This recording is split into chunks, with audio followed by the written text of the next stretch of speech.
It was a cold, rainy night when I decided to board the train that would take me from Chicago to a forgotten little town called Eldridge. The heavy sky seemed to reflect the weight I felt in my heart, a sense that something was not right. The car was nearly empty, except for a few scattered passengers who also seemed absorbed in their own thoughts. Looking out the window, I saw the city lights fading away, as if I were leaving behind more than just a place, but a part of myself.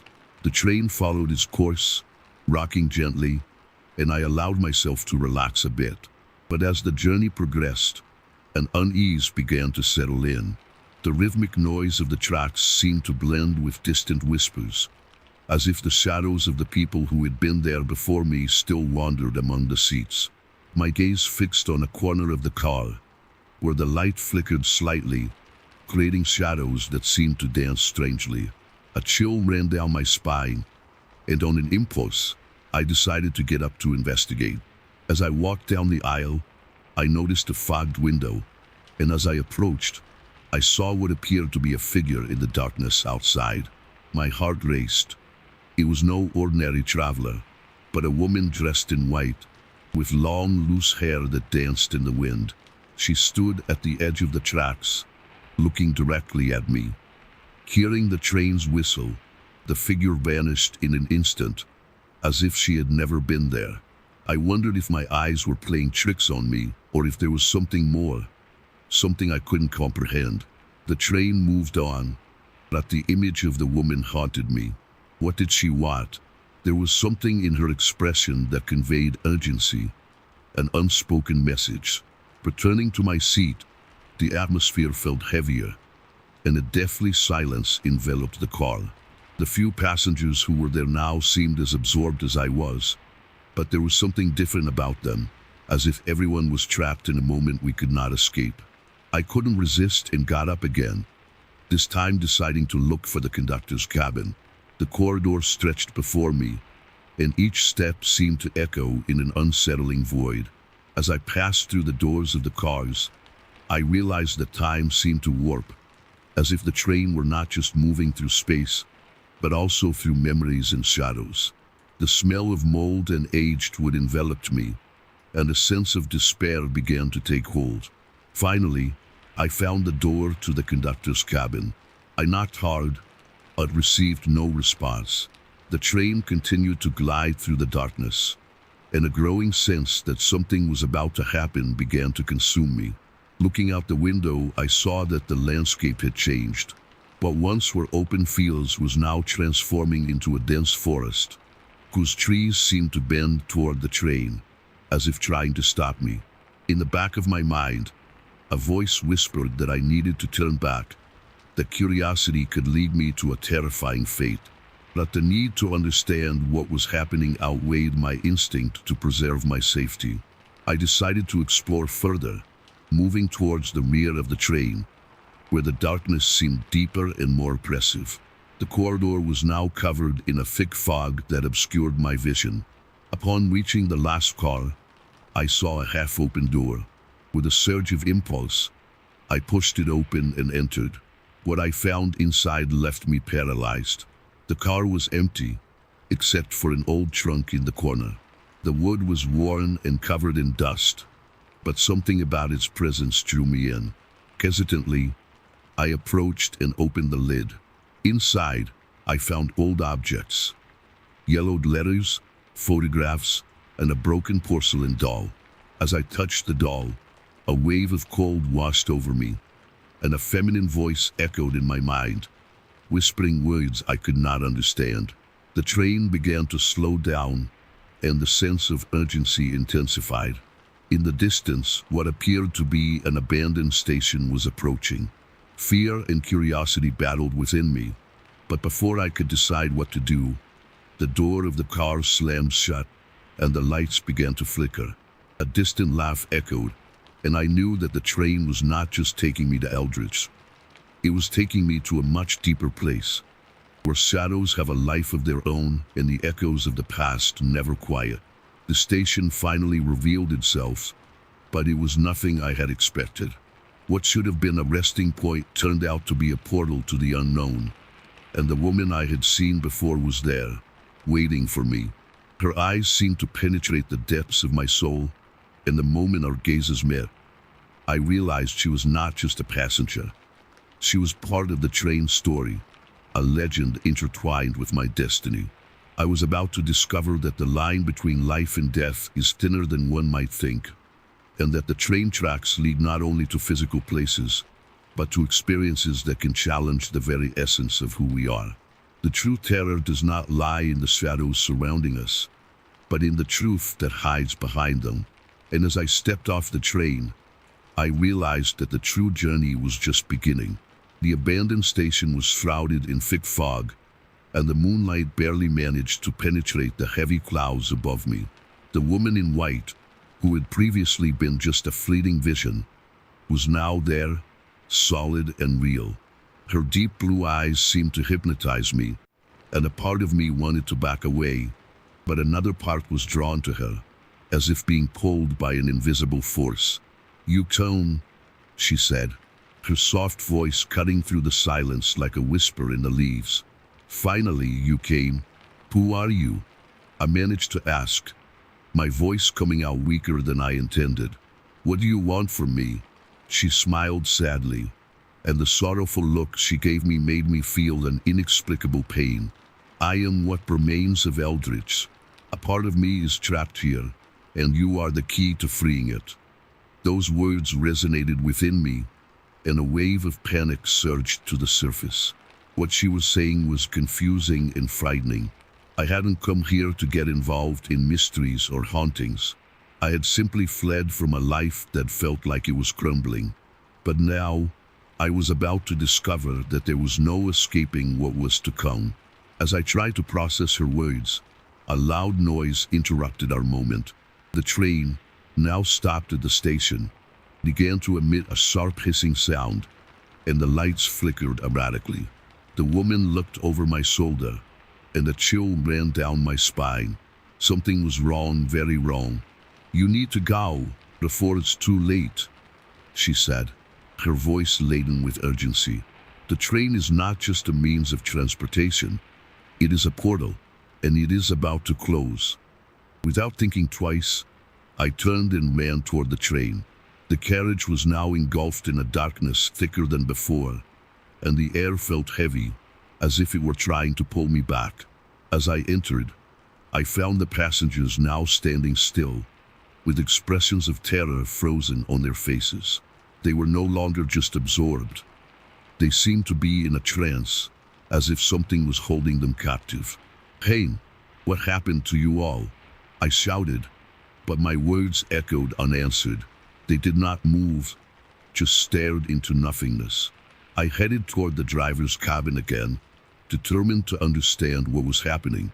But upon reaching there, I found the door ajar and complete silence. The driver, who had been in charge, was now nowhere to be seen. The panel was filled with lights flashing uncontrollably, and a sense of despair began to consume me. "You cannot escape," a familiar voice whispered, and I turned to see the woman in white before me again.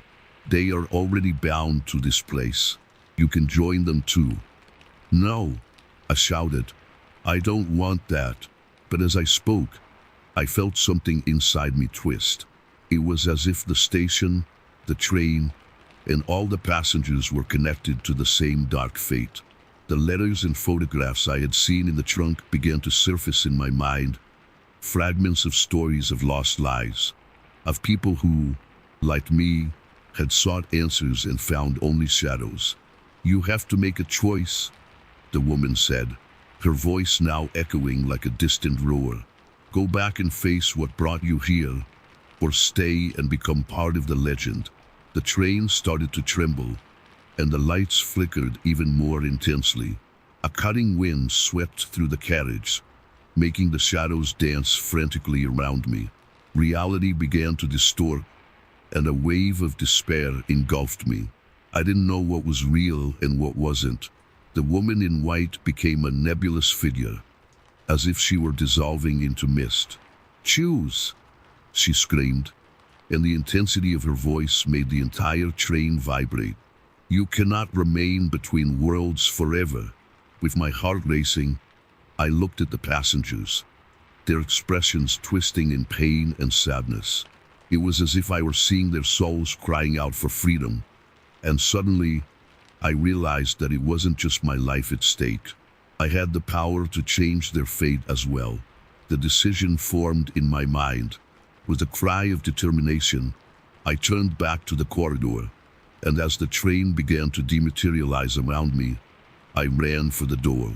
I choose to live, I shouted, as light and darkness intertwined around me. The door opened to darkness, and I leaped out, falling into thick fog. The train vanished behind me, and the sensation of being in limbo enveloped me. But as I got up, I realized I was back at the station, and the woman in white was watching me from a distance, her gaze now filled with gratitude and sadness. "You made the right choice," she said, her voice floating through the mist.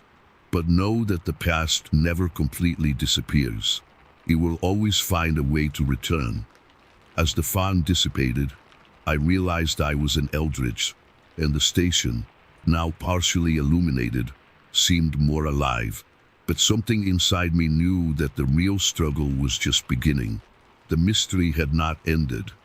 It had only intensified, and I was about to discover that the shadows surrounding me were not just specters of the past, but also echoes of something much more sinister that was about to emerge. The air was heavy, and the mist seemed alive around me, as if it were watching me. As I stood up, the Eldridge station was more illuminated, but the feeling that something dark was hiding behind the shadows did not leave me. The woman in white was far away, but her blue eyes were still fixed on me, as if they could see through me, stripping bare all my fears and insecurities. Each step I took on the platform made the ground vibrate beneath my feet, and reality seemed to be fragmenting once again. The choice I made had freed me, but now I was trapped in a web of mysteries and secrets I did not understand. The train had disappeared, but I could feel its presence, like a distant echo that refused to be silenced. I tried to remember everything I had seen and heard, but the information was blending in my mind. The woman in white, the passengers in a trance, the train as a portal. What did it all mean? And why was I, of all people, chosen to be this key? The feeling that I was being pulled into something much larger grew with each breath I took. As I walked through the station, I heard murmurs coming from one of the abandoned cars. The sound was like a desperate whisper, and curiosity pulled me in its direction. Upon entering, the air became even denser. The walls were covered in graffiti, distorted images of faces and figures that seemed to scream in silence. In the middle of the car, I found a backpack left behind, and something inside me screamed for me to open it. Inside the backpack, I found yellowed letters and faded photos. The images showed people I did not recognize, but their faces seemed familiar in some way. One of the letters, with hasty handwriting, spoke about the disappearance of a young woman in Eldridge. The words began to blend in my mind, forming a connection that left me unsettled. She was also looking for answers, I murmured to myself, feeling a chill run down my spine. What I did not realize was that the answers I sought might not be as simple as I expected. With each new clue, the confusion increased, and the shadows in my mind began to manifest physically around me. I felt an intense cold, and suddenly the lights began to flicker again. The whisper turned into a scream, and the images on the walls began to move. One of the faces seemed to distort, as if it were trying to escape the surface. Horror overtook me, and I stepped back, but there was nowhere to run. It was as if the walls of the car were closing in around me. "You cannot escape what is inside you," the voice of the woman in white echoed in my mind. "The truth is a weight you will have to carry." Desperate, I looked out of the car and saw that the fog had thickened, obscuring the view of the station. Reality was distorting again, and I knew I needed to get out of there. But as I moved, something pulled me back, as if the station were trying to hold me. Then, A scream cut through the fog. It was a familiar voice, a voice I recognized. Cope. The word dragged like a shadow in the wind, and my heart raced. It was the voice of someone I knew. The memory hit me like a blow. My sister, who had disappeared years ago. The connection was undeniable, and the pain of her absence turned into a screaming agony inside me. I followed the sound, running down the platform, but each step became more difficult. The ground trembled, and the fog seemed to form into arms trying to pull me back. No, I will not lose you again, I shouted as I fought against the force trying to imprison me. With each breath, the sense of despair grew, and the station pulsed with a dark energy. Finally, I reached the source of the scream. There was a small group of people on the platform, but their faces were distorted, as if they were being shaped by the fog itself. I recognized the expression of terror on their faces. They were trapped, just as I had been before. Something was keeping them there, and suddenly, I realized that they were the souls of the people who had disappeared, tied to the Eldridge station. You need to help us, a woman shouted, stretching her hand toward me. Her voice was filled with desperation. We cannot leave. The station won't let us go. Fear began to take hold of me. What had I chosen? To go back and face my demons, or to let myself be consumed by the darkness? The connection to my sister grew stronger, and the need to free her ignited a fire within me. But the price could be high. As the shadows danced around me, the woman in white appeared once more, her eyes now reflecting deep sadness. You are very close to the truth. But remember, every choice carries its consequences. What you are about to discover could change everything. The pressure increased, and the station became a labyrinth of pain and despair. I knew that the true struggle was just beginning, and amidst the chaos, I needed to find the strength to face not only the shadows of Eldridge, but also my own. The tension at the Eldridge station became palpable, and the presence of the lost souls around me was suffocating. The woman in white kept her distance, but her eyes seemed to pierce through the fog and fixate on me, as if she were waiting for a decision. I knew I had to act, but the weight of the choice threatened to paralyze me. Cope, my sister's voice echoed in my mind, increasingly desperate. I fought against the feeling of helplessness that was overwhelming me. What could I do? What could change her situation and the others trapped there? It was then that the truth struck my mind like lightning. The letters in the backpack, the faces in the photographs, they were not just memories. They were connections. What lay hidden behind that station was not merely a place of passage, but a convergence point of untold stories, unresolved tragedies. The woman in white was the guardian of all this, and I had been brought there to be an agent of change. Stay away from her, I shouted at the shadows moving around me as I turned toward the group of souls. If you are here, it's because you need me. We need to find a way to free you.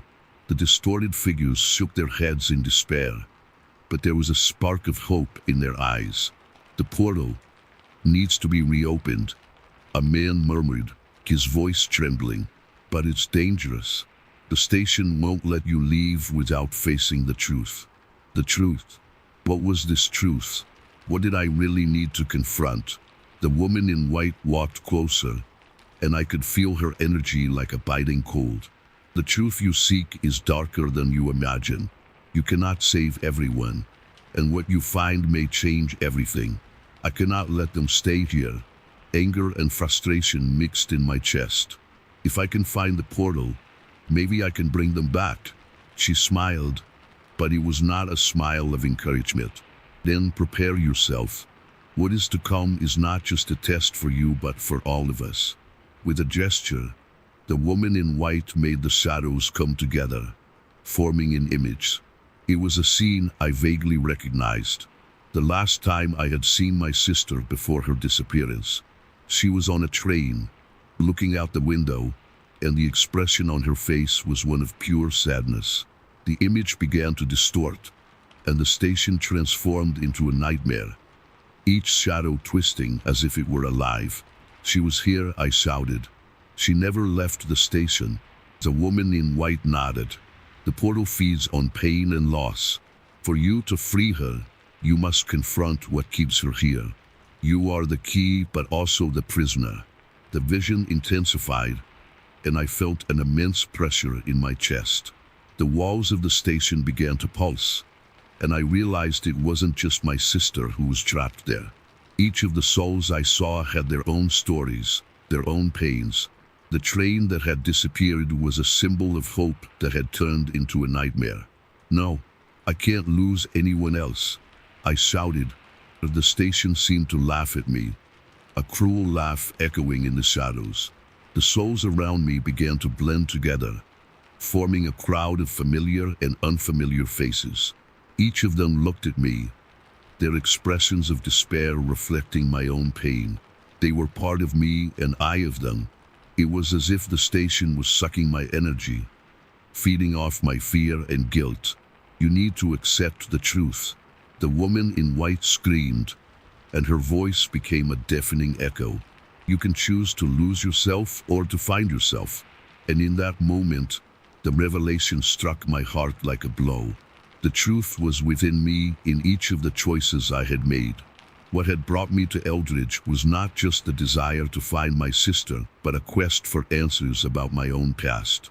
I had distanced myself, not only from her but from everything she represented. With a cry of determination, I decided that I would no longer be a prisoner. If the station wanted to trap me, I would fight with all my might.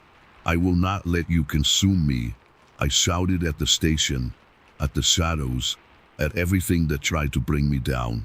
The light began to shine brightly, and the figures around me became clearer. I could feel the energy of hope rising within me.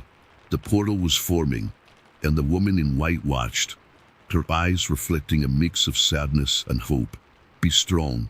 The truth is your path." With one last look at the crowd of souls, I felt ready to face the darkness, to discover what had truly happened to my sister and to all who were lost there. The portal opened, and I knew that within it, I would find not only the truth, but also the opportunity to free my sister and bring light where there had only been darkness. The portal pulsed before me, a luminous fissure that promised answers but also an abyss of uncertainties. As I approached, a shiver ran down my spine. I knew that each step I took was a choice, but the pressure of the situation enveloped me like a net, making it hard to breathe. "You cannot save her if you do not confront what kept her here," said the woman in white, her voice echoing off the walls of the station, which seemed to twist in response. What she said resonated within me, like an echo of something I had felt before. Memories of my sister, her laughter, and our moments together mixed with the pain and guilt that now dominated my heart. I hesitated before the portal. What was I really willing to sacrifice to bring my sister back? The station seemed to feed off my indecision. The shadows began to stir, as if they were waiting for me to make a decision, but I was completely paralyzed. Then, a new vision appeared before me. The train, the very same train my sister had never exited. The image of her, alone in the cabin, looking out with an expression of despair, replayed in my mind. What had happened in that moment? What had prevented her from coming back? "You need to understand that it is not just her who is trapped here," the woman in white insisted. "The souls you see are reflections of your own pain. If you do not confront how you feel, you will never be able to save them." Her words hit me like a blow, and I realized that my struggle was not just to save my sister, but also to free myself from the weight of my own choices. What had I done or failed to do that led her to the situation? The fear of facing the truth was what kept me from moving forward. "I don't know if I'm strong enough," I murmured, feeling weakness take hold of me. "What if I fail? What if I can't bring her back?" The portal pulsed, as if responding to my doubt. The shadows became sharper, and I realized there was something more there.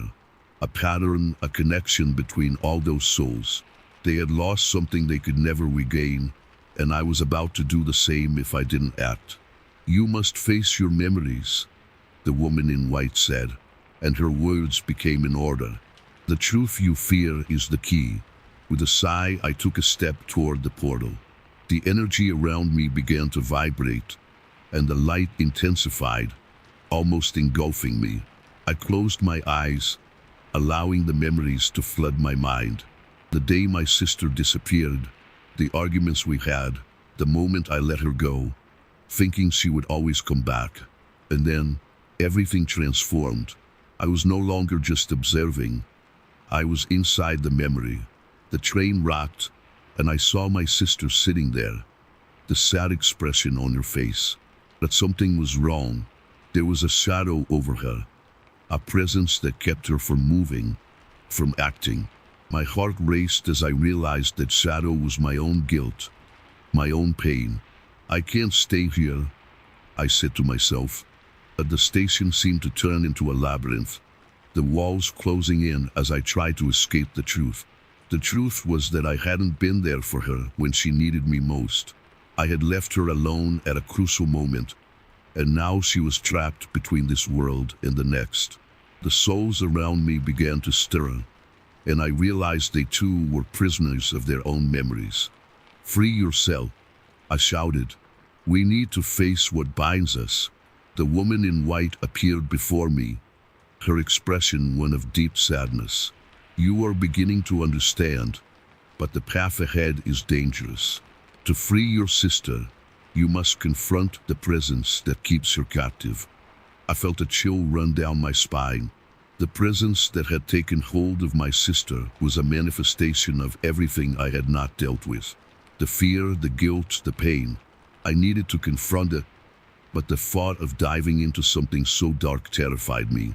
"I'm not sure I can," I said, my voice trembling. "You are not alone," she replied, and around her, the souls began to unite. Each of us carries a burden, but together we can find the light. With a newfound sense of determination, I looked at the portal. It pulsed with a vibrant energy, as if calling to me. What did I have to lose now? I was ready to face my shadows and, in doing so, take a step to free my sister. Each breath I took became heavier, but there was no turning back. I moved toward the portal, feeling the presence of the woman in white and the souls around me as a shield. Whatever was lurking in the darkness, I would not face it alone. And so, with a racing heart and a mind filled with resolve, I stepped through the portal, ready to confront the truth that awaited me. The unknown opened before me, and I knew that the path ahead would be treacherous. But the hope of freeing my sister and the lost souls gave me courage. The fight was only just beginning. The portal engulfed me, and the light transformed into a whirlwind of colors and sounds. I felt as if I were being pulled into a vortex, and instead of fear, a growing adrenaline began to course through my veins. The air was charged with electric energy, and as soon as I managed to open my eyes, I realized I was no longer in the station. The scene around me had changed drastically. I was in a train cabin, but it wasn't the same one my sister had occupied. This place was shrouded in dense fog, and the light seemed to be absorbed by every shadow moving around me. The train creaked, and every movement echoed within me, as if the walls were whispering secrets I wasn't yet ready to hear. "You came, finally," a deep, dark voice said, and my heart raced. It was the presence I feared, the shadow that held my sister captive. I looked around, but I couldn't identify his form. It was an amorphous being, an amalgam of all my insecurities and regrets. "Free yourself," I shouted, but my voice came out as a whisper. The presence drew closer, and I felt its overwhelming power. "You cannot save her if you do not face the truth about yourself." Her words echoed in my mind, and the reality of what I was facing began to unfold. I was not just a spectator. I was part of that story. My sister's memories began to flood the cabin, and I saw flashes of moments I had buried deep in my consciousness. The day we argued, the last time I saw her, each scene unfolded before me, and the pain became almost unbearable. "You abandoned her," the shadow whispered, its voice resonating like a lament. "She was desperate, and you were far away, lost in your own problems. You didn't see her.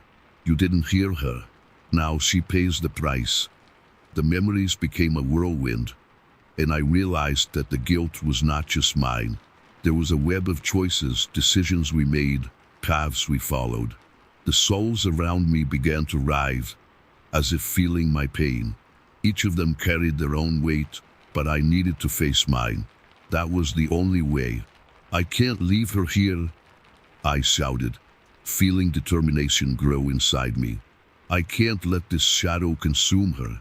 The presence loomed larger, and I felt it as an oppressive force.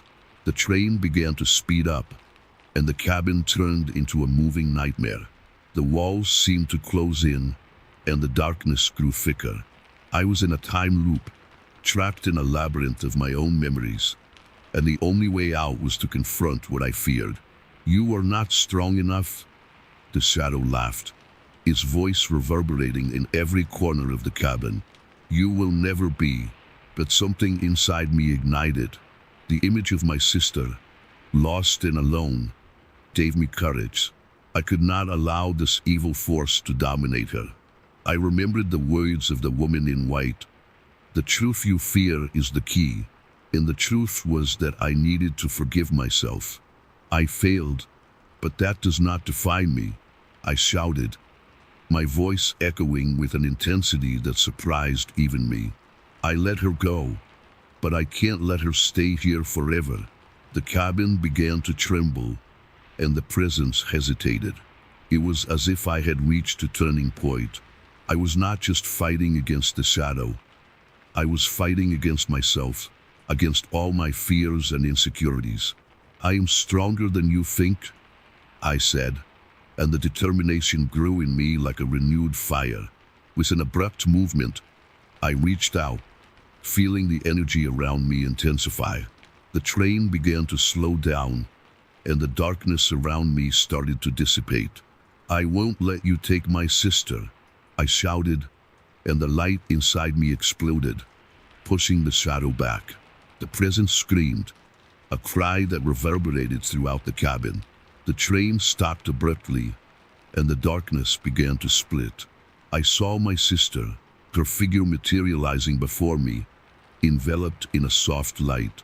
Her expression was a mix of relief and pain, and the weight of guilt I carried began to dissipate. "You came," she said, her voice trembling. "I knew you would come." "I'm sorry," I murmured, tears streaming down my face. "I'm sorry for not being there when you needed me the most." The shadow, now weakened, began to recede. "You cannot save her. You can only save yourself," it whispered, and the truth in its words hit me like a blow. What I was facing was not just the shadow that held my sister captive, but also the weight of my own decisions. "I choose to free her," I declared, and with that, a wave of light burst from me, flooding the cabin and enveloping my sister. She looked at me, and for the first time I saw hope in her eyes. The train, now illuminated, began to dissolve, and the souls around me began to break free. I knew the battle was far from over, but there was a path ahead, a path I was willing to tread, not just to save my sister, but also to free myself from my own chains. The portal opened again, and with one last look at my sister, a smile of gratitude on her lips, I stepped forward, ready to face whatever was to come. The train began to dissolve into a tangle of light and shadows, and the cabin where I was became a battlefield of emotions. The presence that tormented me, the shadow that kept my sister captive, was now weaker, but still a force to be feared. I knew this was my last chance to free her, and the pressure of the moment pulsed through my veins like a storm about to explode. "You cannot defeat what you are," The shadow roared, his voice echoing like thunder. You are your guilt. You are your failures. And you always will be. No, I shouted, feeling the adrenaline flow through me. I am not that. I am more than my mistakes. The light emanating from me grew, and I knew that truth was my shield, my weapon. I am the hope and determination not to let you win. The cabin trembles, and I felt as if I were in a spiritual battlefield. The train, now an extension of my own being, was fighting against the darkness. The memories of my sister, her laughter, her tears, were all there, floating around us like a specter of our shared history. I could feel her getting closer, as if her essence were intertwining with the light I radiated. You cannot save her, the shadow screamed, and a chilling wind began to blow, dragging the memories away. She is a burden you cannot carry. She is my sister. I twisted, holding my head, trying to maintain focus. And I will not let her go. Not anymore. With a determined movement, I extended my hands, channeling all the energy within me. Every memory, every moment I spent with her, every tear I shed, all converged into this instant. The shadow lunged at me, and I felt a physical impact, as if I were being hit by a wave of despair. You will never be able to forgive yourself, it shouted, and I saw it take the shape of all my insecurities, all the doubts that had tormented me over the years. But I was no longer alone. My sister's light pulsed around me, and I invoked her. I forgive myself, I shouted, and with that, a wave of light exploded from me. The cabin was now filled with brilliant energy, and the shadow began to writhe and scream. You have no power over me. The light enveloped me, and I saw flashes of my sister, her expression of pain transforming into a smile. I will always be here, she whispered, and the connection we shared strengthened, as if the light emanating from me was merging with hers. It was a bond the shadow could not break. With a sudden movement, the shadow lunged toward me, but I was ready. The light within me intensified, and I channeled it toward the shadow, a radiant beam that cut through the darkness. Let her go, I yelled, the force of the light pushing the shadow back, making it retreat. Each scream of anger and pain from it grew more distant as I advanced. The cabin began to fragment, and the darkness dissolved into particles, as if all the weight I carried was dissipating. You cannot escape who you are, the shadow growled, but I did not hesitate. I can forgive myself, I can free myself, and I will do it for her. In one last effort, I created a vortex of light, a whirlwind of memories and hopes. The shadow hesitated, and for a brief moment, the despair in his voice turned to panic. No, you cannot do this. I can, and I will, I shouted, feeling the energy in the cabin intensify. The light around me began to crystallize into shapes, into figures that resembled my sister and all the people I loved. They became an armor around me, a shield against the darkness. With one final movement, I hurled the light toward the shadow, and the impact was like an explosion. The cabin lit up like never before, and I saw the shadow fade away, its form twisting as it was engulfed by the light. A shrill scream echoed, and then everything fell silent. When the light finally began to dissipate, I realized I was alone in the cabin. But then, a familiar figure appeared before me, my sister. She was surrounded by a soft light, her smile radiating love and gratitude. You did this, she said, her voice like a calm melody. You brought me back. I couldn't have done it without you, I replied, tears streaming down my face. I'm sorry for everything. I should have been there. You were, in a way you didn't understand, she smiled. Now we are free. You set yourself free. As the memories and pain of the shadow faded, I knew there was still a path ahead. But now, I had my sister by my side, and the certainty that together we could face anything. The train was dissolving, but I was no longer afraid. The light I had inside me was enough to illuminate our path, and I was ready to face whatever the future held. The light finally dissipated, and the train cabin now seemed like a distant echo of a battle that had changed everything. I was standing, but my legs were trembling. My body ached, not just from the physical marks of the fight, but from the intensity of what I had experienced. I looked around, trying to absorb what had happened. The cabin, once a labyrinth of shadows, now revealed itself as an empty space, illuminated by a soft aura, as if the light I had conjured had left an indelible mark. My sister's presence still lingered in the air, but the joy of having her back was mixed with deep sorrow. I knew that even though the shadow that had imprisoned her had dissipated, the scars remained. The memories of screams, pain, and struggle still echoed in my mind, like a mantra repeated endlessly. What I had done was monumental, but there was a price to be paid for it. As I exited the cabin, the external reality hit me like a blow. The train was stopped at a deserted station, shrouded in thick fog that seemed to drag like a veil over the landscape. The air was cold, and I felt each breath as a reminder of what I had faced. The world around me seemed darker, heavier, and I realized that the fight was not over. It had merely changed form.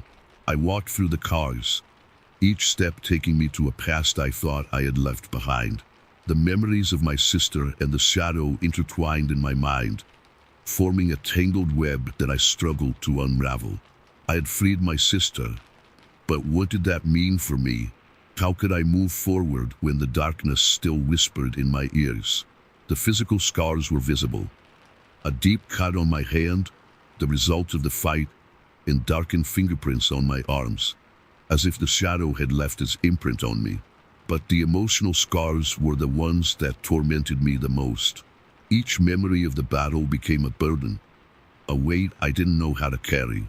I had done what was right, but that didn't make the pain go away. As I walked along the platform, I noticed that the people around me were in their own worlds, oblivious to the struggle I had faced. Their faces were a tangle of everyday worries, and I felt like a stranger, a specter wandering among them. Life went on, but I was no longer the same person. The confrontation had transformed me, and now I carried the mark of that experience. The light that once emanated from me was now a faint flame, a memory of what I had achieved. I knew I could tell the truth about what happened, but who would believe me? Supernatural experiences were not easily accepted.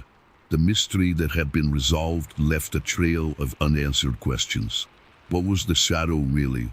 How did it connect to my family's past? I had faced the unknown, but the answers still hid in the shadows. As I moved away from the station, an unease began to form within me. I was not just fleeing from a place. I was fleeing from who I had been before. The experience had left its mark on me, and the scars I carried were a constant reminder that evil never truly disappears. The shadow may have been defeated, but I knew it would always be lurking, waiting for a moment of weakness. The path ahead of me was uncertain, and I didn't know where it would lead. Life had changed, and I was determined to find a new meaning. But the memories of the battle, the visions of the shadow, and the echo of my sister's pain would stay with me forever. What I had done was a testament to love and sacrifice, but also a reminder that emotional scars cannot be erased. As I walked, the wind whispered my name, and I stopped, looking back. The station, now distant, seemed like a portal to a world I didn't want to leave. But I knew that life went on, and I had to face the future. With each step, I felt my sister's presence by my side, a whisper of hope amid the pain. I was now a survivor, marked by the experience but also strengthened by the light she had left me. The shadow had dissipated, but I would always remember its presence. And as night fell around me, I knew the struggle was far from over. The mystery of life continued to unfold, and I was ready to discover what else fate had in store. I walked down a path that seemed endless, each step pulling me farther from the station, but also closer to a new reality that I still did not fully understand. The memories of the battle still danced in my mind like fleeting shadows, and I could not shake the feeling that something deeper was at play. What I had faced was not just a physical struggle. It was a confrontation with the darkest parts of myself, a journey that forced me to confront not only the darkness threatening my sister, but also my own insecurities and fears. What I had done, the light I had conjured, was a symbol of hope, but also a reminder of the cost it incurred. I had freed my sister, but at the same time, the struggle had revealed a side of me that I would have preferred to forget. The strength I found within myself was undeniable, but the pain of the fight still pulsed in my being. I had discovered that even victories could come with deep scars, and that the light that shines within us is often accompanied by shadows we cannot ignore. As I walked, I realized that I was not just fleeing from a painful past. I was, in fact, embarking on a quest for a future that had yet to take shape. The world around me continued, indifferent to my pain, and as people passed by me, I felt like a stranger. How could I explain the intensity of what I had lived? How could I share the weight of the battle I carried? The answer was that I could not. Each of them was trapped in their own realities, and mine was just one among many. The experience had left me stronger, but also more aware that the fragility of life is a burden we carry. The pain of loss, the struggle against darkness, all of it had shaped me in ways I could not have predicted. I had learned that strength was not just the ability to fight, but also the ability to endure pain and move forward, even when darkness seemed to lurk. The struggle was not over, but I was determined not to let the shadows consume me. My sister's presence was a constant reminder that I was not alone. She had been my light in the darkness, and now, even though physically distant, her spirit continued to guide me. But the questions still remained unanswered. What was that shadow, really? Why had it taken hold of my sister? Were there others like us? As doubts piled up, I realized that the search for answers could be just as important as the struggle itself. Life is a mosaic of experiences, and each piece, even those that seem dark, contributes to the complete picture. I knew that as I continued my journey, I would have to revisit these questions, confront what I did not understand, and perhaps uncover truths that were still hidden. The wind blew gently, and I stopped again, feeling the cool breeze on my face. It was a moment of calm, a chance to breathe and reflect. The fight I had faced was not just a battle against an external force. It was an internal battle, a struggle to understand who I was now. The scars I carried were a reminder of what I had overcome, but also an invitation to explore what was yet to come. I could not change the past, but I could shape the future. As the sun set on the horizon, painting the sky orange and purple, a new determination took hold of me. I would not be defined solely by the scars I carried, but by the strength I found within myself.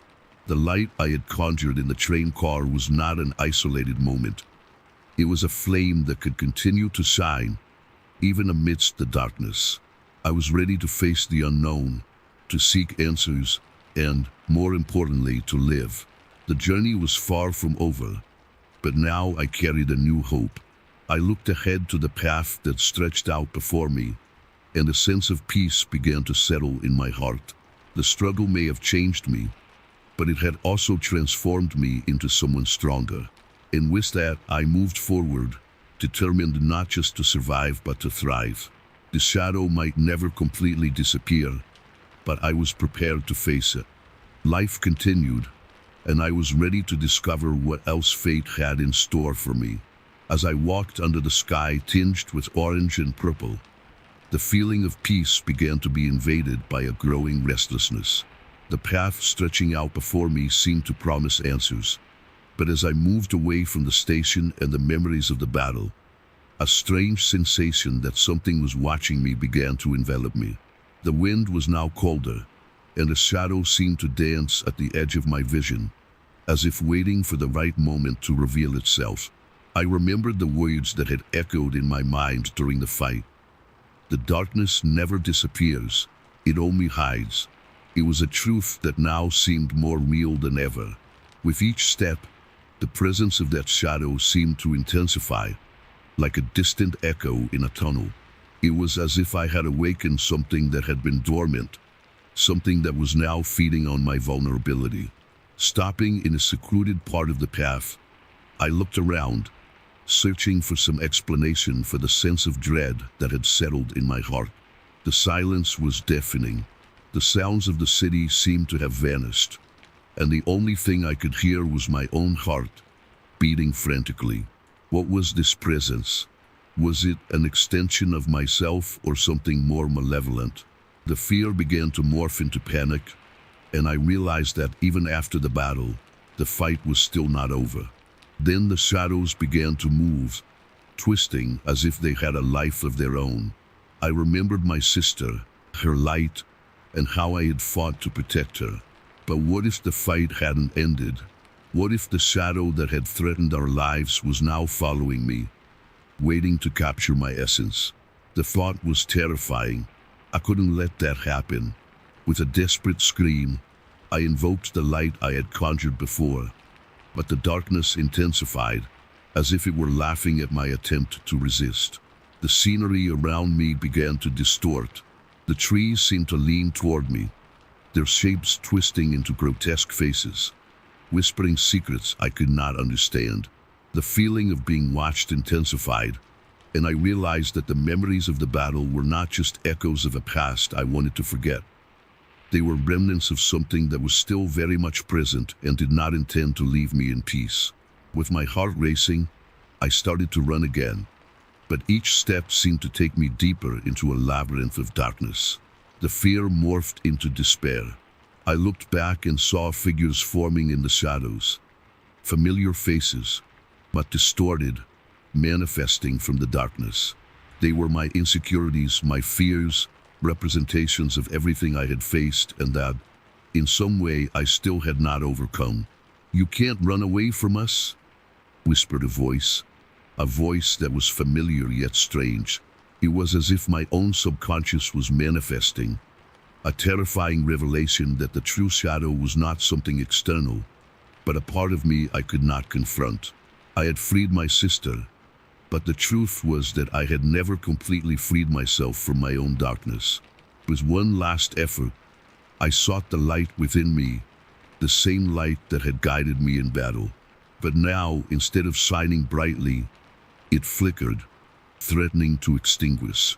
I understood then that the fight was not only against external forces, but against the shadows that dwelled within me. And, even though I had found the strength to fight once, I did not know if I would have the courage to face what was inside. The darkness laughed in response to my uncertainty, and a sense of helplessness washed over me. The light began to fade, and I realized that perhaps the victory came at a greater price than I was prepared to pay. As the shadow approached, a feeling of despair took hold of my being. I had won the battle, but the war was far from over. And there, under the burning sky, I realized that the true terror was not the shadow that followed me, but the inability to escape for myself. The darkness was not an enemy that could be defeated. It was a part of me that I had to learn to accept, even if it meant living in a continuous state of fear. I could be strong, but the fragility of life and spirit was a burden I still had to bear. As night fell, I continued to walk, each step a reminder that the fight had no end. The shadows danced around me, whispering secrets I did not wish to hear. And as I moved away from what had been, a new reality was forming before me, a reality where light and darkness coexisted, and where I would be forever haunted by what I could never escape. Now, I invite you to reflect. How far would you go to face your own shadows? Think about it and share your experiences in the comments. Your story could be the light someone needs to confront their own darkness. Don't forget to like and subscribe, as here you will find more stories that challenge the unknown. Terror may be closer than we imagine.